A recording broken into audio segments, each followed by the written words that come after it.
Welcome to the C5 Innovation Channel. My name is André. We're here in our boardroom in London.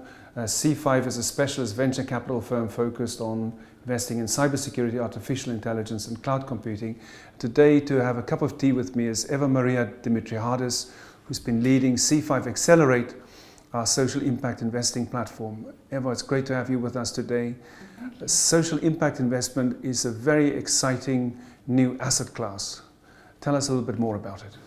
I'd love to. Well, it's new and also not that new. It goes by many names, and as early as 1969, John D. Rockefeller coined the term venture philanthropy, which was really, in a way, the first form of what we see as impact investing today.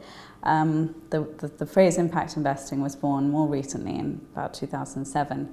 And really, it's about deploying pools of capital, typically private capital, to achieve not just a financial return, as you would see in typical investing, but also a social and/or environmental return. And so it's really what we call the double or triple bottom line, doing good and doing well at the same time. And it has really ballooned in the last few years. So several years ago, it was calculated there were about $50 billion of assets under management in the impact investing space.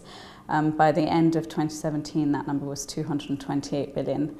And it's predicted that by this year it will reach $500 billion, which is still only a tiny fraction, about 1% of total assets under management. But it's, as you can see, a growing segment of investment and one that people are really excited by. That's very exciting. And in C5, we got involved in social impact investing by running two accelerators, one in Washington and one in Bahrain, and really using the power of the cloud to help scale early stage businesses that can help make a difference. And this has attracted a lot of interest, both from founders from all over the world, from investors, from stakeholders, and also from the media.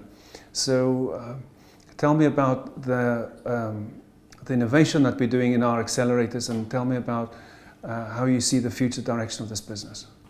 Definitely. Well, I think it's very much a growing space, and there are lots of different statistics, and people talk about how millennials would much rather work for a company that has a sort of strong social purpose than prioritize money or a salary. And I think this is really evident in the entrepreneurs that we've supported over the past few years. So we've helped about 75 companies through our global accelerators, and of those, at least 36 had a very, very strong social purpose attached to their for-profit business models. So these are not charities; they are scalable businesses with a technology product in most cases, and their purpose varies. So some of them are trying to support refugees in finding jobs. Others are focused on education. Others are looking at how to get renewable energy to parts of the world where there is no energy at all, and understanding that is a vital ingredient to development. And so naturally, a lot of them are doing things to support some of the world's most pressing challenges in the developing world, but not in every case. There are many issues that are being addressed in the Western world, and they're all very exciting. So we have about 22 companies in our impact portfolio at C5, where we have a small stake of a number of really talented. So from the 78 companies that have passed through our accelerator program, we've invested in 22 so far. We've invested in 33, but I'd say 22 are really in that impact category. Terrific. And one of the most exciting things for me when I meet with the entrepreneurs coming through our accelerators is just the diversity of founders that we have from all over the world. And the fact that our accelerators can open up innovation and venture capital for parts of the world like Africa, where I'm from and where I was born and where I know you were born, that's been underserved historically by venture capital. And the extent to which we can use the power of cloud computing to open up venture capital, innovation and these opportunities to this whole determined and very resilient and innovative generation of founders. I think that's a really important point. I mean, we've made a very conscious decision to be inclusive in our approach, and there are some quite horrific stats about the deployment of venture capital worldwide. I mean, diversity has many different aspects to it, but if you take just women as a data point, only 10% of venture capitalists are women, and therefore 10%, and therefore it's not surprising that only 1% of VC funding goes to women-founded companies.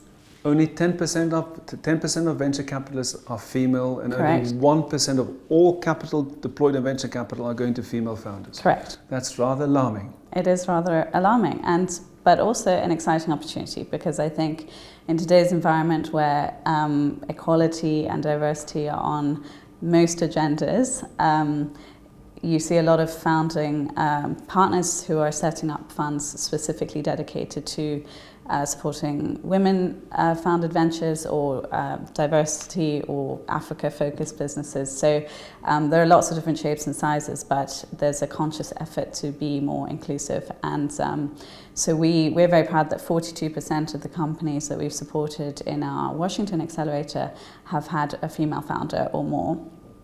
And we have supported about 23 different nationalities through the program. So we've had applications from far and wide, all over Africa, Asia, Middle East, US, North and South America. And so this is something that's quite important to us. And we think that if you're going to solve problems in certain parts of the world, then who can understand them better than people who are from there? Well, I think you touched on a very important point, which is to work with founders from countries where they are grappling with real-world problems, real-world issues, and using technology and the potential of innovation to change their own societies and communities, and using both the power of cloud and venture capital to accomplish this.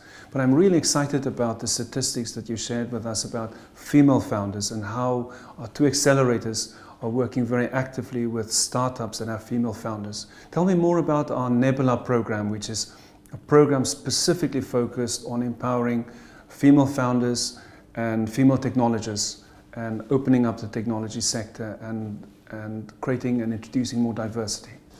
Yeah, so we founded Nebula about a year ago, and the name was really the brainchild of our executive director in the Middle East, Hadia Fatala. Nebula means it's the place in the clouds where the stars are born, and so we thought this was a fitting name given that we're a cloud-focused organisation and that we're cultivating stars. And so Nebula really looks at connecting and upskilling women who are interested not just in tech but across STEM. And they can be founders of companies, they can be engineers, they can be academics who are looking to commercialize their passion areas. And it started in the Middle East, but it's really becoming a global network where we can offer, for example, someone who's graduating from the Bahrain Polytechnic, a mentor who's based in New York, who can tell them about their past 5 years in finance or in legal sector or as an entrepreneur. And so it has a lot of power, and obviously the interconnectivity also gives opportunity to list job applications, to create really thought leadership and skill creation. And so one of the things that we're doing actually in May is hosting a Women in Cyber Academy. As you know, there are going to be about 2 million vacant jobs in the cybersecurity sector in the next few years. And not enough people to fill them. And so this is a great program that Nebula can help with. That sounds terrific. Evan, I've got one last question for you, which is, how do we make impact investing measurable? How can we measure the impact that these investments and that these startups make, the difference that they make, and the extent to which the capital which we deploy can really help to turn the dial? Well, that is I wouldn't even say $1 billion question, it's the $500 billion question this year. There are many different ways, and at the moment it is not standardized. Publicly listed companies who have an ESG program have to find their own methods. Small impact organisations have defined their own. Charities and other foundations also have their own methodologies. I think the important thing is that we are measuring it, and it's becoming much more widespread, that people are asking those questions. I think technology can play a vital role in this through the use of AI and long-term, longitudinal measurement. But really it depends what the company or foundation is trying to achieve. So if I take one of our portfolio companies, Takadam, they help refugees to get jobs using an AI training tool. And so for them, a key metric is how many refugees did we provide jobs to? Another organization might be focused on getting energy to Kenya. So how many individuals have become beneficiaries of that program? So it's a little bit difficult, and it continues to be difficult because it's sort of how long is a piece of string. But the important thing is that it's very much at the top of the agenda for most people in this space, and I see more and more innovation, and we have supported a company called Mark Labs that does exactly that. They use AI to measure impact for corporates, governments, not-for-profits, private equity firms, so trying to systematize that data and make it standardized across a group of companies. Eva, it sounds like you are doing some very exciting new things in C5 Accelerate. You're using cloud to innovate the way in which we do venture capital. You are opening up the venture capital and innovation sector for people who wouldn't normally have access to all the opportunities in the sector, and you're helping us bring in new talent and more diversity, which is very exciting. Thank you so much for joining us today. Thank you, André. Thank you.